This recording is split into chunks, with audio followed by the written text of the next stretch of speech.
All right, welcome, ladies and gentlemen, to another edition of the show. I'm your host, Josh Reeves. It's Friday, June 21st, 2024.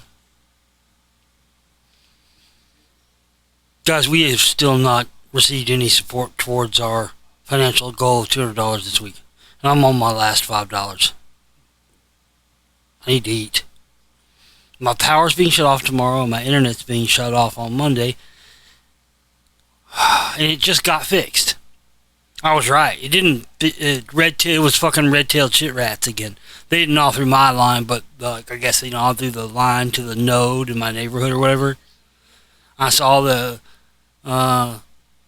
trucks out yesterday, and then I got a notification saying the internet was going to be under repair for the next hour or something. Anyway, my upload speed is back. So tell me what it was. Fucking red-tailed fucking shit rats yet again. Little fuckers. Anyway, my power's being shut off tomorrow. My internet's being shut off on Monday.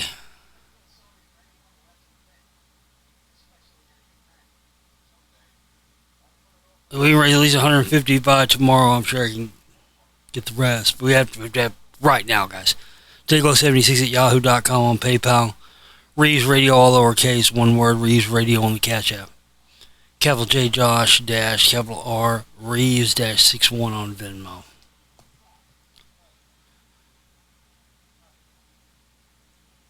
My 15th documentary film on the year, guys. 15. Listen, I told you, I'm not going to be able to keep this pace up forever, and that day's coming soon. 15 films in 1 year? Who has ever done that? I'll wait. Yeah, who? Who did it? Oh, I don't hear anything. Yeah, nobody. This one, my newest one, my 35th film overall, 15th on the year. It was literally 10 years in the making.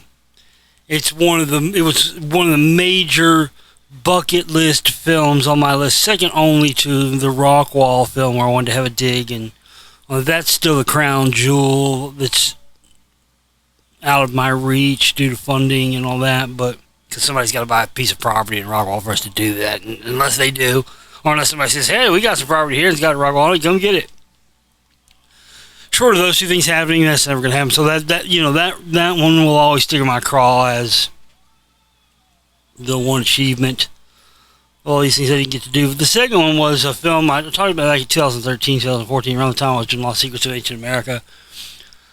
I talked about wanting to do a film on what is to me the most fascinating location, the most fascinating structure in Egypt. The Temple of Hathor at Dendera in Egypt. And I actually had gotten some interest in this. I mean, we had one listener that was, he was willing, he said he was. He never put up any money, and he's never donated, so I just assume he's another claimer. But one time we did have someone, was going to put up the money for me to fly a film crew over there and stuff. Well, as it turns out, you might remember in 2022 I put out Lost Secrets of Ancient America, Volume 3. I originally began that film in 2014, shortly after I made Volume 2. But because Volume 2 wasn't a success, I ran out of funding, and we were unable to finish Volume 3 and get it out at that time. And a friend of mine, Lee, he went out with a drone and stuff, went to places in Colorado like Mesa Verde and stuff that I didn't get to go to. Finished off the filming for me, and I was able to get out Volume 3 at the end of 2022. Well, a listener of mine, and I need to go ahead and say this. They're not a known person. Don't worry about that. If they were, I'd say, this is a known person. I just can't tell you who it is. It's not that. They're not a known person. They just didn't want... Their one stipulation, they went to Egypt. They got me footage and pictures and everything at the Temple of Hathor, Dendera, because they knew that was a dream of mine. Unbelievable. Their only stipulation was they don't want any credit. They want their name in it. They want to stay anonymous. So, yeah, okay, fine. Got no problem with that. That's what you. And the second stipulation was they just wanted me to, make money from their footage and pictures, like it's a donation, like it's a contribution. I said, okay, no problem. But here's the thing. And before I go any further, the film is done and up in the download store right now, guys. HD and 4K, and guess what? Before I get to that, here's the thing. People generally don't make documentary films on one location in Egypt. If they're going to do a documentary on something in Egypt, they talk about the Sphinx and the Great Pyramids or the Pyramid of Khufu or whatever, Well, that's all been done. You know what I mean? It's kind of been done to death, hasn't it? I wanted to do a documentary that was just strictly on the Temple of Hathor Dendera. Problem is, there's only so much information and data on one place in Egypt out of all the places and sites that there are, right? So normally what I created would probably just be one section of a film. So this is not an extremely long film. It's a short film, actually. So I priced it accordingly. So I need everybody to buy a copy right now because you can afford it. Don't give me that bullshit. Your wife's going to be mad. Your husband's going to be mad or whoever. Give me that bullshit. It's $12 for the HD and $14 for the 4K. Okay, that's as cheap as I can price this stuff because they kill me on fees and everything else. All right? I don't even make back what it would cost you to pay someone for the hours it takes to do the work I do on these things. But I want people to see this film. Because, damn. Man, I'm flooded with varying emotions right now because on one end, I'm not in a great mood because my power's about to be shut off tomorrow, and so is my internet, and I've got $5 to try to get something to eat. But on the other hand, I've got a film out that was a dream for a long time that I never thought I'd get to make. It was really one of those bucket list pipe dream type films I never thought I'd get to make, and I made it, and it's done, and it's out. But, people got to buy it. So, and the footage is incredible. The footage is stunning. Pictures are great. I've got other footage from other stuff, other videos and stuff in there too. But my favorite part of the Temple of Hathor Dendera, and there's so much, it's so fascinating, so much to it. Well, one of the things is built to the scale of giants. It was built for giants to walk inside of it. And there's depictions of giants everywhere inside and stuff. My favorite part of it, though, is the melted stair. Before I say it, it's a granite staircase that's melted. Excuse me? What? Let me tell you, because I know from my expertise in geology and minerals and all that, you have any idea the astronomical fucking temperatures you'd have to melt solid granite? We're talking nuclear, beyond nuclear. I mean, we're talking like sun levels here. They nuked stuff made out of granite in near Hiroshima and Nagasaki, it was still standing. It may have been blown down or blown into rock and bits or whatever if it was close to the impact zone, but it didn't melt. There's steps made out of granite inside the Temple of Hathor Dendera that are fucking melted. They were using, all that whole place, that whole temple is encoded with technological knowledge that we'll probably never figure out how to make work. There's very specific instructions. They were using like plasma arcs. That's how they cut those stones. Now, we can argue all day about how they moved them and all that stuff. I think that Coral Castle guy probably had it right. But, this information is coded within the temple on how to, we don't really know if it doesn't really show how to make it, but it basically shows it in use. It's like a plasma cutting arc thing. that's, thousands and thousands of degrees. To me, it looks like somebody fucked up. That's what it looks like to me. It wasn't on purpose. It looks accidental. Somebody, I think, was fucking around with something they didn't know how to use. They didn't know what the fuck is this? So we can get this to work, and then they did, and it melted the fucking staircase. Because there's just no way that can happen accidentally or through the ancient Egyptians, even by the most stringent standards of mainstream Egyptologists. None of those people would tell you the Egyptians had anything that could create temperatures hot enough to melt solid granite. Melted. And by melted, I mean liquefied. This staircase was liquefied and partially liquefied and then, cooled off, and it looks like somebody poured lava on it. That's what I mean. There's no other way to. If you took a staircase and poured a rock staircase, granite staircase, and poured hot lava on it, that's probably what this probably would look like. This, yeah, it's fucking nutty. And not only that, they're showing that there's instructions on them creating, physical plane material beings, through the manipulation of matter and energy. So yeah, I mean it's fucking wild. And not to mention, like I said, the stuff about the giants and all the rest of that stuff. And of course, most people, and I've told you about this, it's a ruse, I believe. It's a distraction. Of course, they're, that's proof there was aliens. That right there, that melted staircase means aliens. It means the aliens were here. It not necessarily, dude. Alright? Not necessarily. But look. Man. This is, I can't even explain to you guys what an achievement this is for me, because I never ever thought I'd get to make this film. And thank you to the person who got the footage and the photos and everything for me. Went there, Southern Egypt, Dendera, because it was filmed on location in fucking Dendera, Egypt. Oh man. And I didn't even have to fucking take my broke ass there to do it. Incredible. I love this film, though.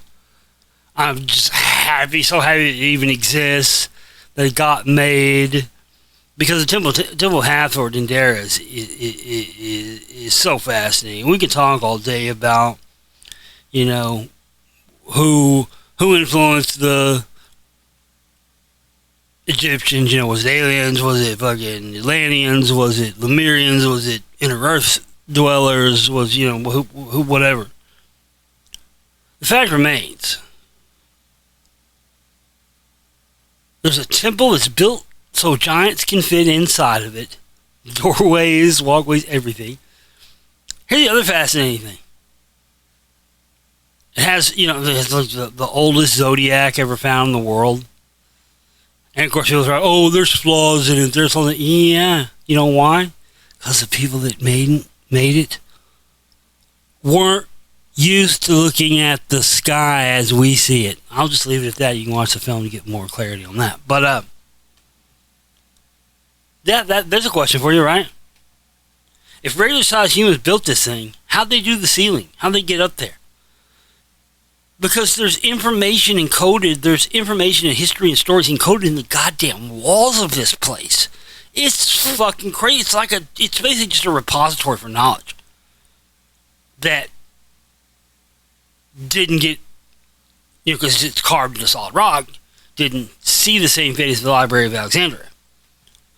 But, man, they built this thing, and then they carved intricate things into the rock in the ceiling. Well, they just pull some ladders up there, and humans did that with fucking hammers and chisels and shit. Alright. That right there, that's what so-called science will try to put off to you as truth, and that's just as much a fairy tale as saying it was aliens. Assigning responsibility to all of these things in Egypt, strictly to just, oh, well, those Egyptians, they sure were good at stuff. Like they were just regular humans with no help. Come on. The fuck out of here. Listen, the Temple of Hathor Dendera is unbelievable. I'll probably cut this out and clip it, or maybe I'll just put the whole show on YouTube. I don't know.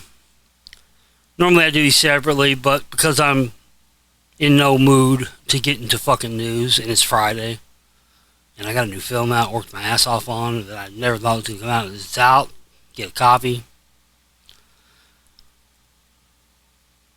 Let's do 10 questions from AI on the Temple of Hathor Dendera.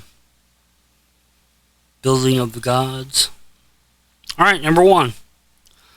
What inspired you to choose the Temple of Hathor as the subject of your 35th documentary film? Well, to me it's the most, for a variety of reasons, fascinating. Fascinating. Besides the Great Pyramid themselves, of course. Which is still, the most incredible construction project by humans ever. But everything inspired me about this place, because this place inspires more questions than it does answers, and we'll probably be trying to answer these questions till the end of time. So I wanted to make a film about the Temple of Hathor Dendera for about 15 years because, it's got these weird things like these depictions of giant Egyptians with smaller Egyptians, and it's built so giants can fit inside of it. It's just, the walls are carved with stories of, ancient Egyptian lore and things like that, and there's like a prayer room type thing dedicated to horses. It's just crazy. It's and not only that, really the evidence that somebody was using highly advanced knowledge, and that whoever the Egyptians got their knowledge from, and again, we can debate that all day long. Whoever they got their knowledge from, they were advanced. And the Temple of Hathor at Dendera is the best example they left us to show just how advanced this technology they were using was. Question number 2, how did the intricate carvings and hieroglyphs on the columns of the hypo-style hall contribute to the overall grandeur of the temple? Well, as I was saying, everything's intricate and carved, and when you see how big a regular sized human like you and I looks inside of this place, we look tiny because it's built to the scale of giants. Tiny humans like us weren't getting up there and carving this innate rock with this gorgeous artwork with a hammer and a chisel. This stuff was done with advanced technology. The melted staircase, the depictions of things that they were using, they were using some sort of like arc, some kind of high temperature arc cutting device. So the high was how the columns? The columns are just, they're ginormous. And the thing about this place is, you look at it and you just go, look, no regular sized human with regular human knowledge of the day built this place. Anyone who tries to tell you they did is just lying to you, and they've got an agenda. Okay, period. Question number 3. Listen, I'm going to run and gun on these questions, okay? I'm not going to spend too much time on them. Number 3, can you share more about the symbolism behind the depictions of Hathor wearing a crown of cow horns and a solar disc? The symbolism?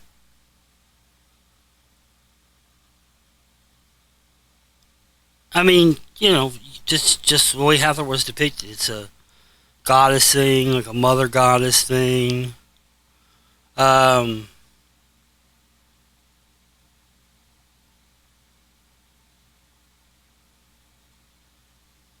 Honestly, I just mentioned that kind of in passing in the film. It's of no importance to this film. That question is of no importance to this film. None. Zero. That's a completely unrelated topic. So, I'm moving on. See? AI's not perfect yet, guys. Question 4. What significance do the smaller structures within the complex, such as the Mamasi and Sanatorium, hold in understanding the religious and social practices of ancient Egyptians? Well, it just proves they're spending a lot of time there. Yeah, there's a sanatorium, there's a hospital, there was a religious temple.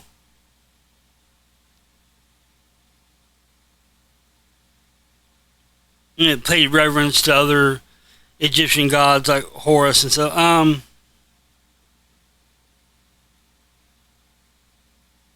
Yeah, and that's actually putting it correctly, because the Temple of Hathor is more of a complex than it is an individual building.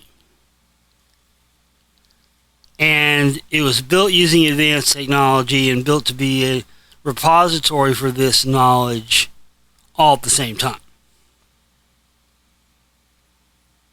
But they didn't leave instructions. That's the problem. But there are a lot of similarities to things we have in the modern day for producing energy and producing high temperature energies and stuff to produce, plasma arcs and stuff like that. You can see all that in the film.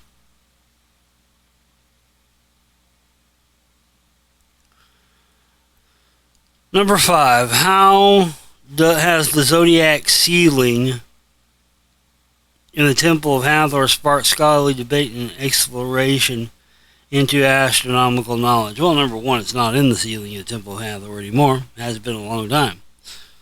No, it's in the Louvre. The museum, the Louvre in Paris, that's where it's at. It's been there for a long time. Yeah, so if you want to see the world's oldest zodiac, you don't have to go to the Temple of Hathor in Dendera because it's not there. No, they looted that shit and stuck that in a museum a long fucking time ago. Kidding me? No, that's long gone. But it's, it's there at the Louvre.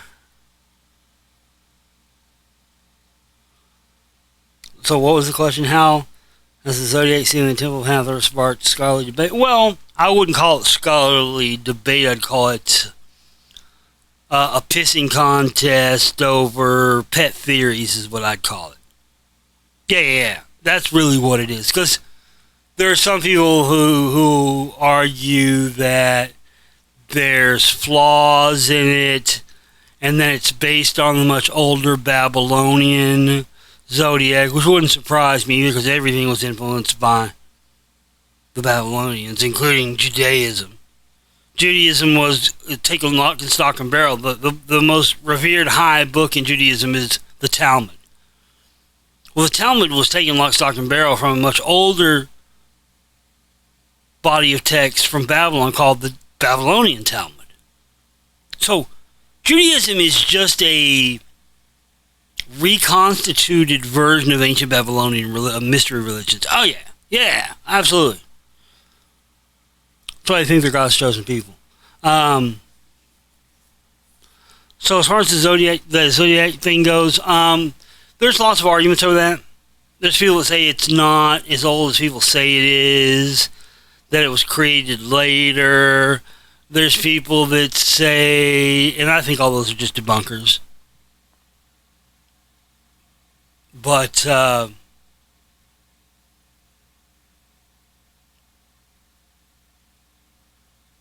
question nobody ever asks when they argue over the zodiac wheel from the Temple of Hathor Dendera, that I would be in the back of the room raising my hand, screaming, jumping up and down, going, excuse me, can we talk about this? Meanwhile, these fools are arguing over whether it's, as old as we think it is, if it was created based on the Babylonian version, etc., etc., etc. Meanwhile, the real question we should be asking is simple. 3-letter, 1-word question. The usual one. Why? Why? And don't give me the same old usual, well, for crops and for this. Listen, Egypt was 2 things. It was a fertile, rainforest area, and then it was a desert. Okay?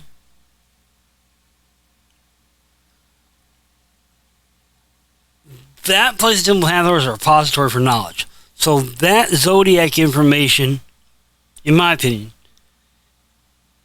has a direct correlation to the technology and the other advanced things that are depicted in the rock carvings in the temple. And people are either not wanting us to make that connection or, and intentionally trying to hide it. So that's what I think. There's some sort of connection to the reason why that zodiac wheel is there alongside all of these other things, because none of them are practical things for life. No, and they didn't do this everywhere all over Egypt. The information and the knowledge that was in code that we still haven't figured out how to make work in the Temple of Hathor Dendera was done for a specific purpose so it wouldn't be lost. And the inclusion of the zodiac, I believe, especially when you look at how the pyramids are aligned and the alignments of those things, there's, in my opinion, there's something about the location of the stars or the location of times of year in which these technologies are more likely to work. And I've came across this before when I went to Moundville in Alabama for Lost Secrets of Ancient America Volume 1, because those people, worked for hundreds of years to build that site. And as soon as it was completed, they all disappeared.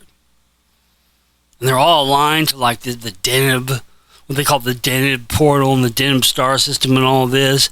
And there was talks about how when they built these sites would be imbued then with an energy because of their alignments and their building structures and building styles and all that, and the sacred geometry and mathematics encoded into them that would align with this so-called Deneb portal that would open up a portal where people could go through it or come out from the other side. It could only be done at certain times of year and on certain days when the stars were in certain places and things like this. Well, I think that's what the significance of the zodiac and what it's trying to tell us is. That's why it seems when you look at it like people say, well, there's flaws in it, this is not in the right place, or this is here. No, it's showing you something that hasn't transpired yet. People think it's showing you something that happened, that someone witnessed, and then they carved it on this rock. No. That's not a past event. That's a future destination. That's what that is. That's why it doesn't make sense to people when they try to look at, well, that's not where the stars were at around the time when this would have been carved. Yeah, so what? It's you trying to make it fit into that square peg, fit into that round hole, not the Egyptians. Those were instructions. That's a destination. That's not a place or time or place that's already passed. That's a time and place that's coming. That's telling us, hey, watch the stars for when the stars get in these alignments, and then like Doc Brown said, get ready to see some serious shit.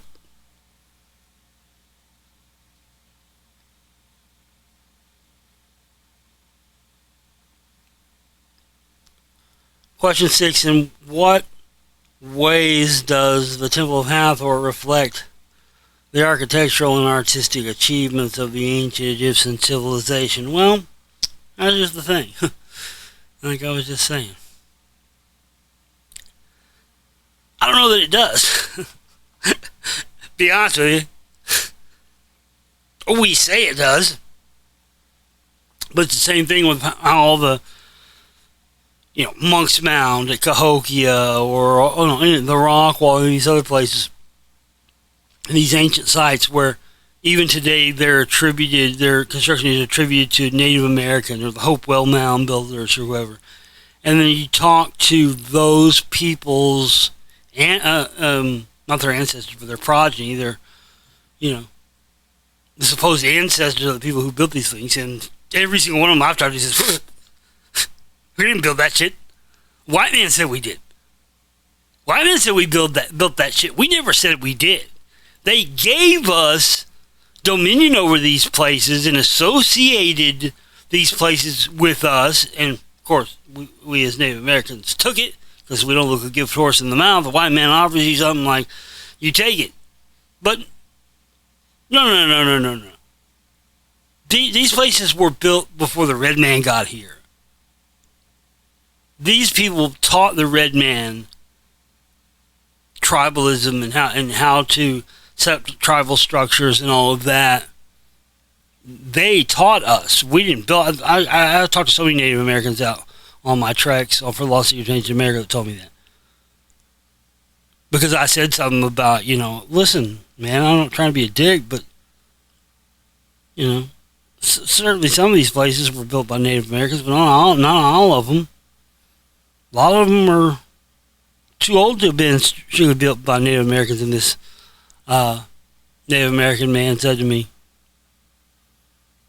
he said, you're actually right about that, white man. He's like, listen, we're not the ones.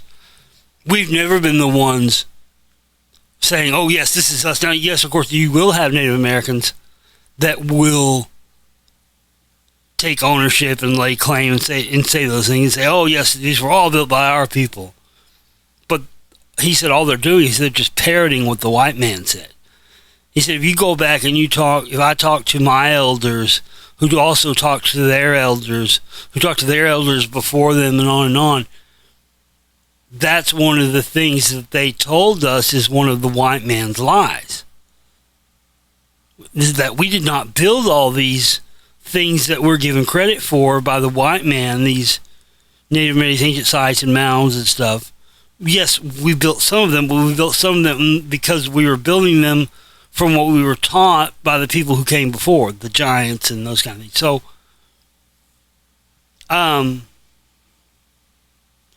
same thing in Egypt. Egyptians get the credit for the pyramids. Egyptians get the credit for all these things. I don't think anybody thinks they came up with it on their own. No matter what you believe, whether you believe it's like I believe, it was inner Earth inhabitants, or whether you disagree with me, you think it was aliens, whatever. It doesn't matter, We all have our own beliefs and our own conclusions on these things, but I don't think any of us think, oh yeah, the Egyptians, that's just how good those Egyptians were. They came with all this advanced technology that there was no antecedent for. There's no reason why they should have had, and then it disappeared after them. Wasn't there before them, wasn't there? Okay. You know what I mean? So yeah, that question I gotta say.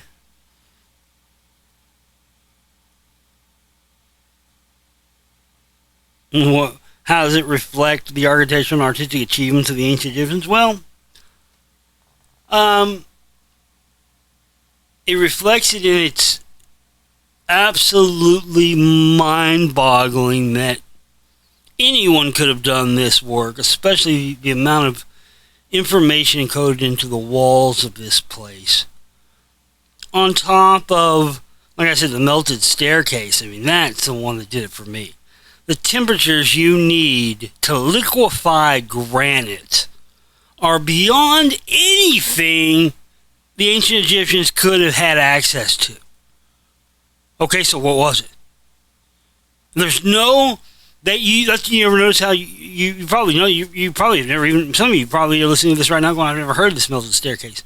You're right. It should be like the Sphinx, or the Great Pyramid of Giza, the Sphinx, and the melted staircase in that order, right? We should be being taught that. We're not. That's, why? Because they don't like it.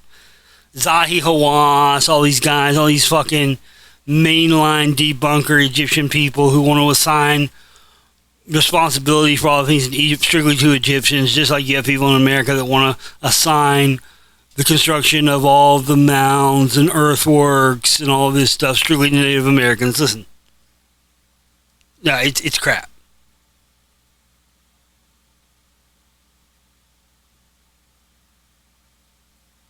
Number 7, what specific elements of the temple's construction and design support your theory of a possible connection to an advanced civilization? Really? How much time you got? I mean, everything. Everything. Humans have never been able to replicate or duplicate what was done there. Again, that staircase inside, made of solid granite, that was partially liquefied. How'd that happen? I'd love to hear even a mainstream... No, they don't want to touch it. Because they can't, because they don't have an answer. Because there's no logical explanation for how anyone in ancient Egypt produced temperatures with anything high enough to liquefy solid granite. Okay? That combined with the depictions of what the technology at use it shows carved into the walls of the temple there, it's clear. I mean, like I said, you don't have to think it's aliens. Even if you believe that the ancient Egyptians were influenced by the survivors of the Atlantean cataclysm. Even if you believe that, still lines up. So, the combined engineering along with, again, the absolute proof that they had something that was producing temperatures hot enough to liquefy solid granite. Unless you got a better idea where that could have came from that you can assign to regular humans in those days, that many years ago, having anything that could produce that amount of heat. I'd love to hear it. The melted staircase alone proves they were operating with some sort of technology that was beyond the technology of Earth at that time. Period. Now, we can argue the finer points and details all day long, but that's the point. Question 8. How does Edgar Cayce's theory of an inner Earth civilization influence your perspective on the origins of the ancient Egyptians? I wouldn't say it does. And I only point to Edgar Cayce's work because he has pointed out a lot of things that have been right on the money, and that was one of the things when he made his map of the Hollow Earth. And one of the things that he talked about was entrances underneath the Great Pyramids of Giza, underneath the Sphinx, underground, that lead into the inner Earth. That's as far as Edgar Cayce's influence goes on me. I've postulated and speculated myself on that information that the ancient Egyptians were influenced and seeded with knowledge by these inner Earth inhabitants who came to the surface to try and help out humans. And any advanced technology or anything like, building skills and stuff like that we got from these people because they brought the advanced knowledge of their inside Earth culture with them. That's my belief. You don't have to believe me. You want to keep on thinking it's fucking aliens and have the Giorgio Tsoukalos fucking gel, something about Mary gel hair, whatever. It's on you. It's your call. Do what you want. But for me, I just no longer believe in little green men and people traversing the cosmos and overcoming the barriers of time and space and length and propulsion and life support. I think it's more likely that an advanced civilization from within the Earth has come to the surface from time to time, and because they didn't want to make their presence known, they concocted certain stories. I think it's possible the Anunnaki story was that. That's why some people say the Anunnaki never left. No, they never left. They went back inside the earth where they came from. And of course, they would cook up these stories of coming from some distant planet or whatever because they don't want humans to know where they really come from, and then they'll endanger their whole civilization. So, yeah, there you go. Question 9. What evidence or historical references support the idea of inner earth beings possibly being the source of ancient Egyptian knowledge and technology? What? I think I just answered that in the last question. Well, just the idea that we've never found a spaceship in an archaeological site. Well, some people tell you we have. What's his name? Bob Lazar. He said that. So maybe they have. Point is, it's just not as likely that an advanced civilization from somewhere else would come to Earth and give two fucks about helping us in any way. But an inner Earth civilization who could benefit and also suffer from, humans gaining. I think they wanted to set themselves up as gods. I think these inner Earth, these advanced inner Earth beings became so advanced, and they kind of like us got bored with reality television, got bored with pop music, got bored with the internet, got bored with porn, everything. Once you have been at an advanced level of technology for a long time, eventually boredom sets in. And I think that they decided that if they went and interbred with service monkeys and then set themselves and seeded those populations with mythologies and stories and religions, they could become godlike themselves by having the belief in them as gods. I mean, again, remember hell? Hell's a fiery pit underground in the earth, right? And heaven's up in the sky somewhere, right? That's not like somebody that lives on the surface would come up with that, or somebody that lives inside the earth that would come up with that, Yeah. I think everything we think about religions and everything we think about aliens, it's not any of those things. I think we've been trained and programmed to think all those things, so we're never, ever, ever thinking, well, what if they're not aliens? What if they're from right here and just within the earth? And of course, Edmund Halley's theory on nested spheres, which has been proven right over and over again, just as his theory on Halley's Comet was, that's what I go with.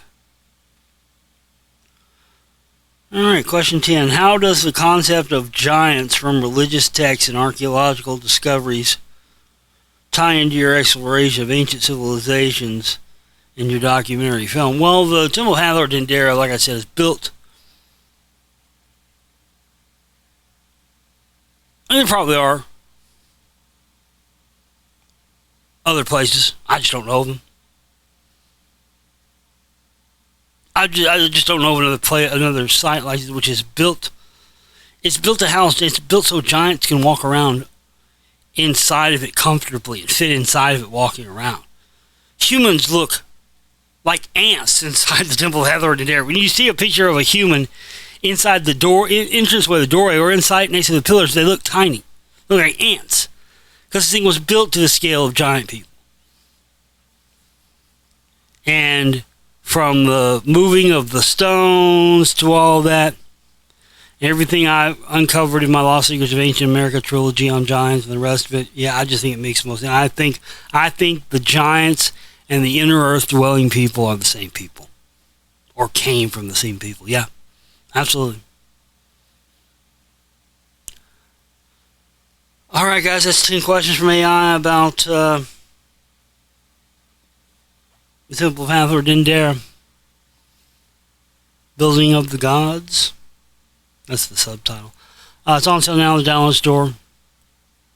It's only $12 for the HD, which the HD looks great. And then the 4K is $14. Get it now in the download store. I have to raise $150 by tomorrow. Plus, I gotta eat. Buy more downloads than just this film if you can't do whatever. Alright? See you next time.